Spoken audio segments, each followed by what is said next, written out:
Today, I wanted to talk a little bit about a trick that my mentor and friend, Mr. Byron Berline, taught me many years ago.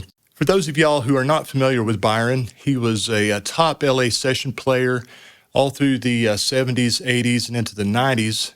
And he played on many, many soundtracks for movies, television.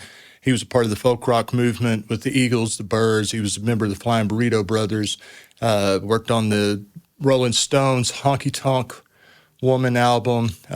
Just an incredible player with tons of experience and advice. But we were just talking about interesting situations he had found himself in and interesting sessions he had done over the years. He told me about getting a call to come in for a soundtrack session once.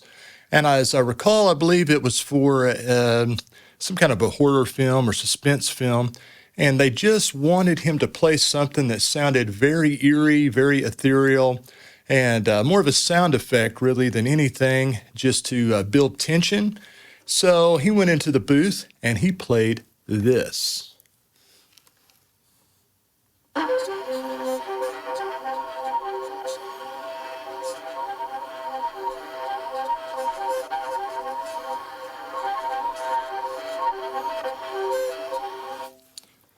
Essentially just tickling the harmonics like that. He said that he gave them about 3 minutes worth of that. The musical director, or whoever was in charge of the session, was pleased with the effect. And of course, they gave him a check and he was done for the day.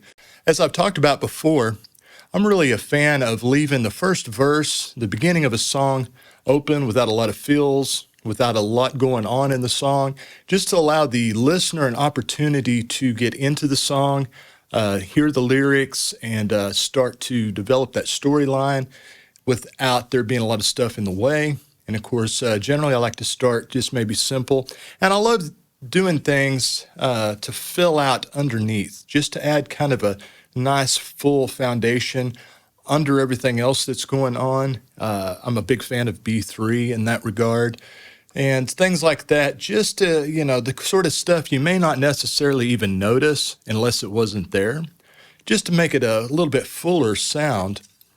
And I found that this little trick works great for that, especially if you wanted to have a little bit more of an airy, as I said, ethereal sort of sound. To me, it kind of reminds me of either like a rotary speaker on, say, a Leslie cabinet, or a phaser on a like maybe a Wurlitzer or something like that. But I think it's a really great effect. And of course, you can alternate the speed at which you do it. You can speed it up, you can slow it down, all these things, just like you